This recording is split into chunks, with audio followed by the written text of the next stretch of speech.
Hi, so in this video I wanted to talk about Cardinal Tetras and whether you should buy a captive bred or wild caught cardinals. Well, depending on where do you live, you're more likely to find on the market either captive bred cardinals or wild caught cardinals. So for example, here in the UK, most of the cardinals available for sale in fish stores are wild caught cardinals. So what is the advantage of buying wild caught fish? Well, first of all, yes, we always think about conservationism and about overfishing and so on. Well, actually, recently there have been a number of projects, such as, for example, Project Piaba in Rio Negro in Brazil, that are specifically designed to create these sustainable resources for pet fish trade, for pet fish collection. So essentially they invest into local communities, so the communities preserve nature and they protect nature, so they could fish for this Cardinal Tetras and some other types of fish that live there. And so essentially it creates these conditions favorable for wild species to thrive in nature. So essentially buying wild caught fish is no longer seen as destroying the nature and taking fish from the nature. Well, one of the advantages of wild caught cardinals is that they're slightly more colorful than captive bred. Well, it's not very noticeable actually, but you could still notice that they're slightly brighter than captive bred fish. What are the disadvantages of Cardinal Tetras, wild caught Cardinal Tetras? Well, first of all, they're used to different water parameters. Obviously, they're used to much softer water than we usually have in our tanks. So it's between pH 4.0 and 5.5. They live in black water environment and it's very acidic, so the pH is really soft. So what happens is when fishermen catch this fish and then they transport them to exporters, and exporters condition them for a while, but they're still kept in the water very similar to the waters where they come from in the wild.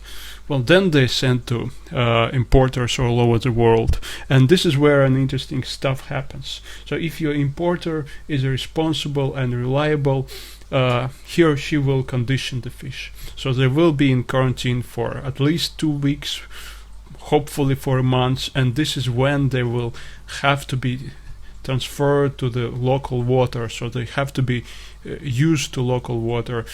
Obviously, most likely this will be water with higher pH, will be less acidic. If your importer doesn't condition the fish, doesn't quarantine the fish, if your importer receives the fish straight from the Amazon, straight from Brazil, and puts it on sale, that's the biggest problem, because you get a fish that's used to a very soft pH. Once you buy it, you put it in your own water, which happened a few times with me. You will lose most of your Cardinal Tetras, because unless you are able to provide a similar pH, similarly acidic water to the one that they have in the wild habitats, you are likely to lose many of them or most of them within a very short period of time. So acclimatization and quarantine are very important for wild caught fish. The other aspect for wild caught cardinals is that it takes them longer to get used to dry foods. In the nature, they don't obviously eat flakes, they don't eat granules and so on, they don't eat dry foods, they eat live foods. And again, it all comes down to your importer. If your importer did condition them properly and did transition them to dry foods, then the problem is solved. If not, again, you'll have to struggle with it. You'll have to wait until they get used to dry food. You'll have to feed them live foods and or frozen food. So again, it takes time and efforts, and if you keep them in a community tank with lots of other fish, there is a likelihood that they're not gonna get enough of either live or frozen foods, and so you probably have to keep them separately just to get them used to dry foods. So what are the advantages of captive bred fish? Well, normally captive bred cardinals are slightly more expensive than wild caught, because clearly they breeders require more resources to breed them locally, and it's not cheaper, usually due to electricity costs, local transportation costs. So they're slightly more expensive. They're a little bit less colorful, but they're much hardier than wild-caught fish, so they will take dry food straight away. They normally used to your pH, they're normally used to your local water, so you will have no problems with that. Yes, so again, consider what would you prefer.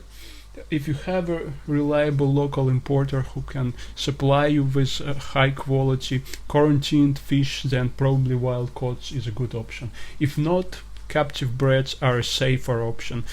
You will know that your fish will live, and it will live in your water.